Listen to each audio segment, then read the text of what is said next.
Narumpayu Newskum, ka channel nam daki padba, ka briu nyotar. Kasoka jengkari Nepal kadang khang lani blog ya kiransan social media kum ka Facebook, WhatsApp, Instagram, YouTube bat kiwe hadin ba kini ki company ki klembot satya ki kendon bathma jengkari badan kam ya ki ban register bat kasoka Nepal. Ki babon ki ba pendan kam ya kiransan social media ki laong ba kimla syu ban pendan kam ya ki account jongki ki balawan ra ro ya kajing shrai hapreng ki babon balang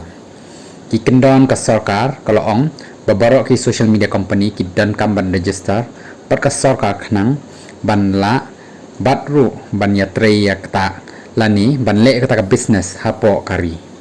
ki ba penem kam ya ka social media ki laong ba ki la ru ban pendan kam yau YouTube, Twitter, bat ka WhatsApp hadu menin kamit hakapor kumba shipau sakusan baji nengkong ka sarkar Nepal kalakhang yaki apun reu tali ki social media sites nadu ka sautri jong neu banai nakadaw bakim claim register satya bat ka sarkar jongkari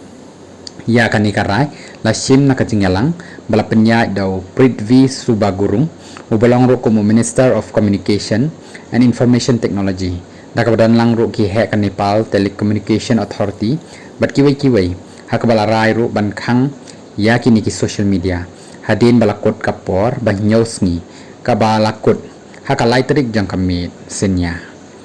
hadin baki social networking site kum ka Facebook, Alphabet, X, Reddit bat LinkedIn kim yo shu ya ka khubor na ka ministry hakabayday bat kumnu ban register ka sarkar kalarai ban khang no shwayaki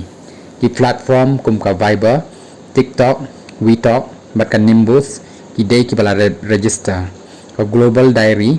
bat ka Telegram kidang le yakani kat ba ka WhatsApp, Facebook bat Twitter kimpat sedang satya ban register kani kalawan ru hadin ka jingelang u Communications Minister u Prithvi Subagurung bat ka hukum na ka Supreme Court kani ka hukum ban khang yaki kadai habaro kawai kari bat ru yaki wei ki ba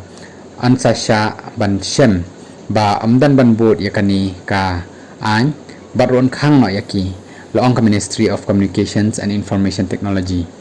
hadin kanipat nakaliang jang kipat ba ki pendan kam social media po kalama jang ka Gen Z kilarai ban penlong ya ka jing yaki habaro ka wai kari hakaba menin ladan kumba khan reungut ki bayap hakajing yaki hendai mentalai asmupat baki dan kumba arphongut hadin balami ya ka jing tengkho ki polit bat kipat ba hakabala dan ru ki bala poi haduk ban keu syaka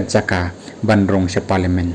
kipat ba kilami daki phau hajar ngut ban dawai ka hok jongki nakadaw bakila ong baka jingkhang ki ransan social media kadi ka but jang ka sarkar ban buri yaki kam bamtu lani kita ki corruption bat ru ban like nakipat ba ban pen i ya ka perthei yaki ni boro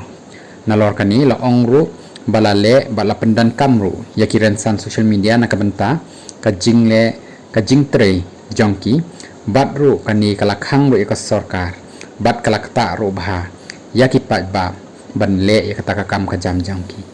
ka sarkar kala ongru balale ikani ban yadai kipat ba ki ba pendan kam social media ban simkhya ya kini ki company lani ya kita ki fake news ki hate speech bat ki online crime lani kita ki kam sha thok sha shukor haki breu ki bashim kabu leng ba kini ki social media